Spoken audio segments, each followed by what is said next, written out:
State funding cuts and economic pressures have pushed Adams 12 School District, and really all districts in the state, to a turning point, and we need to make a decision about investing in our schools. There are two school funding measures that will be on the ballot that can impact our children, how they learn, and the future in our community and state. These are State Amendment 73 and Adams 12 Mill Levy Override 5C. First, I would like to share that things are going extremely well in Adams 12. Adams 12 is a performance district for the third year in a row. This is the highest accreditation rating given to districts by the state. Adams 12 is moving the academic needle for students. Our students are learning and thriving. We have the highest academic growth of 10 metro area school districts. In 2016-17, we graduated 179 students with industry-recognized certifications. Just 1 year later, in 2017-18, we graduated 578. This is a 300% increase.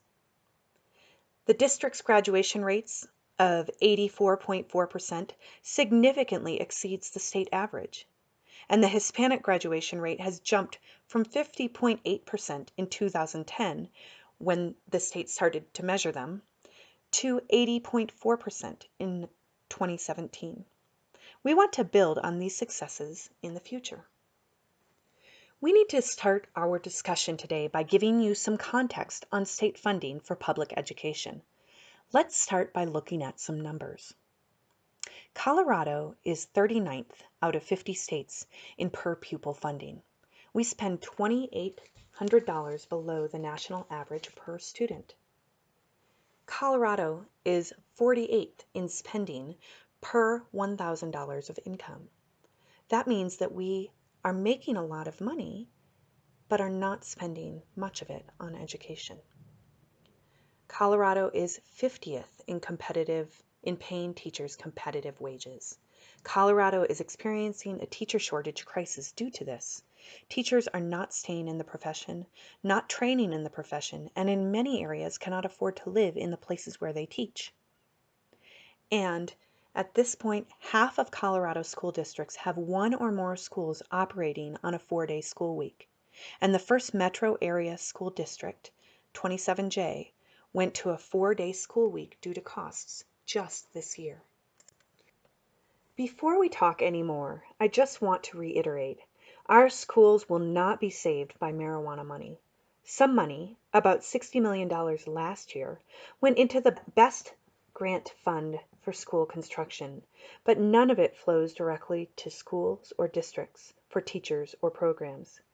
Keep in mind, the $60 million is spread across 178 school districts, and it is only for construction with matching funds. Now let's talk about Adams 12 in particular. Since 2009-2010, Adams 12 lost nearly $373 million in funding.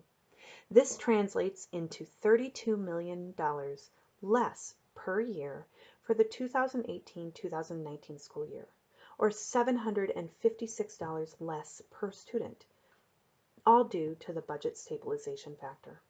The budget stabilization factor was a change in the school funding formula put into place by the legislature to balance the budget during the Great Recession. What this has meant to our district is cuts to numbers of teachers, administrators, paraprofessionals, and school counselors. We had to cut middle school sports and reduce course options. The district also put in place fees on technology and textbooks to offset cost. Many surrounding districts across the Front Range have passed mill levy overrides to offset funding cuts, but Adams 12 has not. The good news is that in 2016, our community came together to pass by an overwhelming margin a $350 million no tax rate increase bond. The bond is providing improvements to every building in our district. We invested in a new P-8 school, Thunder Vista, eliminated some of the oldest mobiles in the district at Cotton Creek and Arapahoe Ridge elementary schools, replacing them with brick and mortar additions. North Glen High School got a much-needed new gym, and smart boards and projectors were installed at every building across the district to keep our commitment to upgrading school technology for our students. These are just a few examples of our investments. On the Adams 12 website, you can see an updated list of projects and timelines for upcoming projects in every school. Now that people are seeing progress on buildings, they are wondering why the district is not investing in teachers, class sizes, curriculum, and other needs. The answer? Bond dollars can only be spent on physical needs like buildings and infrastructure. Bond dollars cannot be spent on programs, curriculum, or teacher salaries. These operational expenses, like people and programs, you need to pass a mill levy override for additional dollars. Adams 12 has not passed a mill levy override since 2008. There is no reason to talk about new resources unless you know how you want to use it to help our students. The most important driver of resource needs is what we can do for these kids. The district took last year and spoke to over 7,000 people to help design a new 5-year strategic plan called Elevate. The plan is based on community-driven goals and priorities. Before we talk about any new resources for the system, we want to ground you in what we want to do for the students. Elevate goals are in 3 areas: student achievement, graduation rates, and social-emotional well-being. We hope to raise achievement levels and close gaps for all students, and increase graduation rates while increasing rigor. And Adams 12 is not just concerned with academics. We want students to feel connected and welcomed into a positive school culture, and we strive to know every student in our district by their name, strength, and need. There are 6 focus areas in the Elevate plan. I will go very briefly into each and then encourage you to check out the full plan on the district's website. 21st century learning. We want students to learn to collaborate, think critically, problem solve, and be digitally literate. Diverse learning.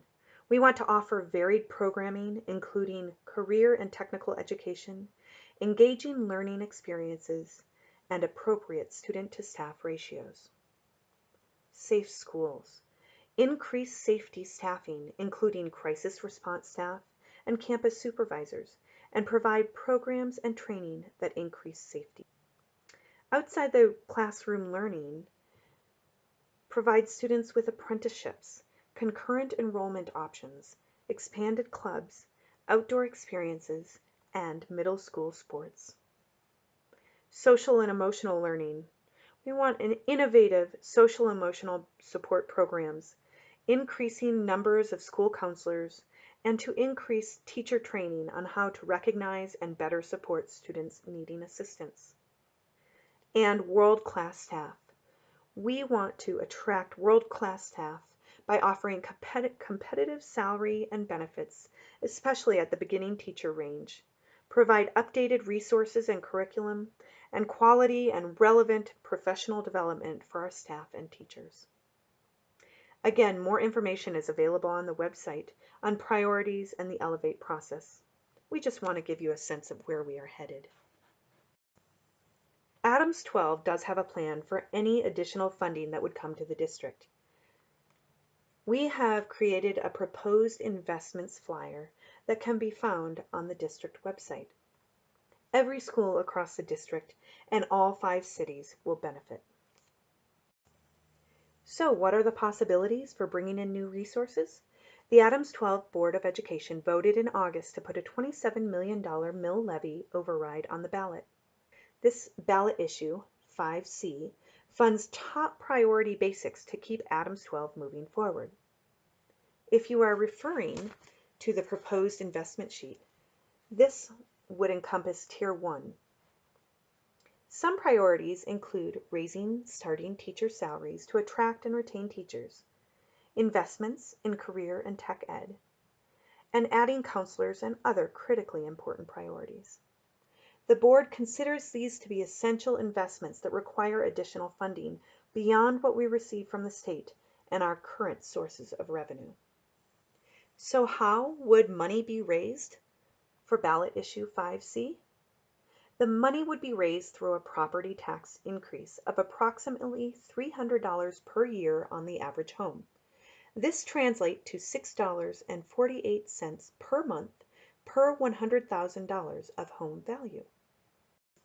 New funds from ballot issue 5C would be used to invest in the community's highest priorities outlined in the Elevate strategic plan, attracting and retaining high-quality teachers and staff by allowing the district to offer competitive market value wages, improving student safety by securing school buildings, entryways, and classrooms, expanding vocational, job training, and career-focused programs, allowing the district to provide some class size relief for large classes and manage growth, expanding course offerings in specialized programs like science, technology, engineering, and math, as well as advanced placement and other courses, updating textbooks and learning materials that are outdated or don't meet current academic standards.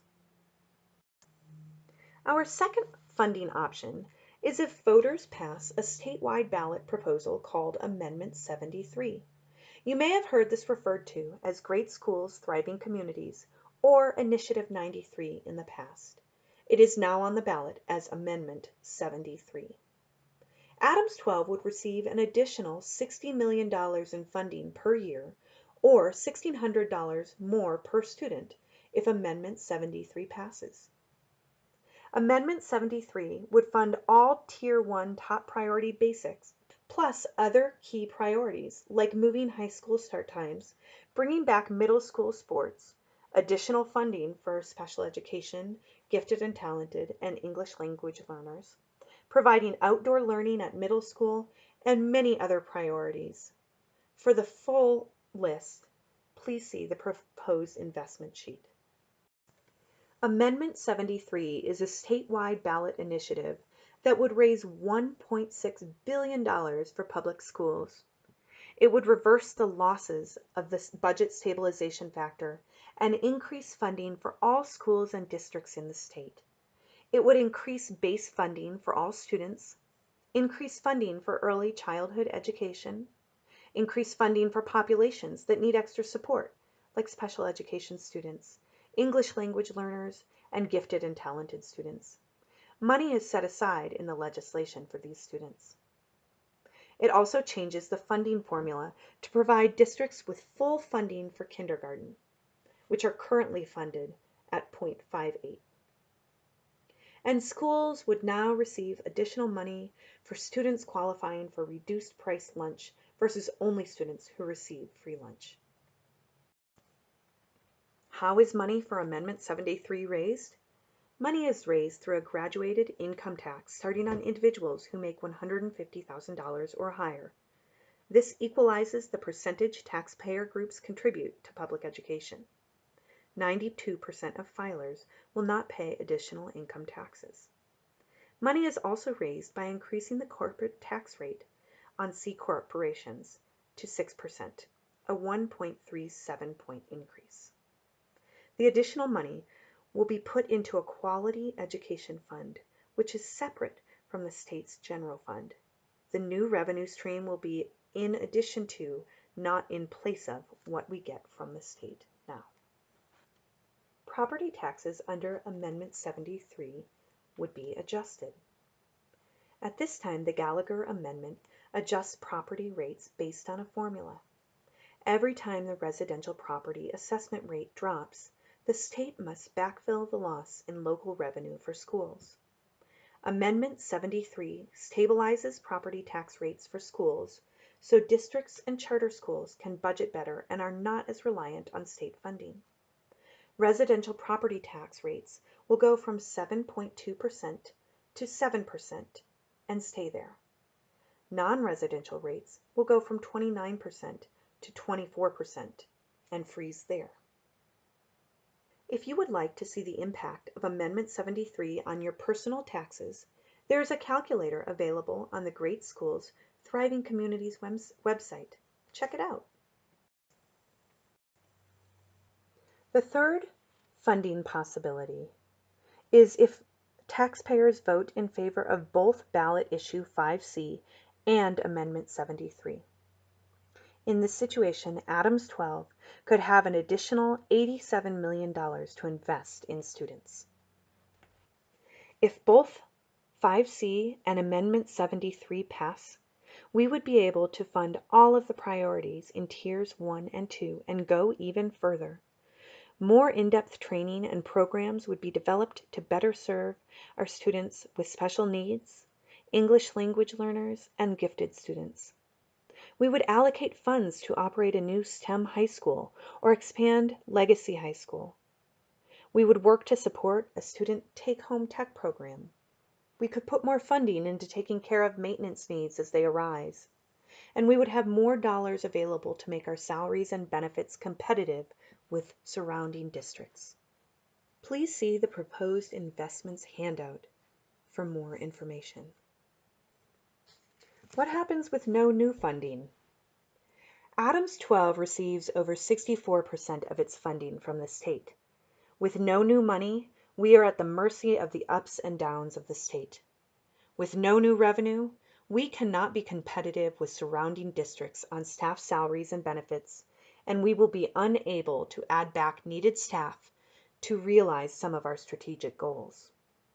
We also deal with pressures of rising wages for bus drivers, paraprofessionals, and hard-to-find specialists like occupational therapists and school psychologists. Health insurance costs continue to rise, and we need funds to open our new CTE facility. There are also new mill levy override sharing responsibilities to charter schools based on a law passed in 2016. This sharing responsibility alone is over $3 million that will be removed from our general fund. So, what can we do? It is truly up to us to invest in our schools. And here are some ways you can get more involved. You can sign up to get involved through our website in any of these ways. Donate, put a yard sign out, make calls, walk neighborhoods, share on social media. Check out these websites to get more ideas and more information on how you can become involved in the campaign for more education funding. Please spread the word by talking to your friends and neighbors. Check your voter registration and encourage others to do the same. Find 73 and Initiative 5C on your ballot and vote yes. Let's build a future of success for Adams 12 students.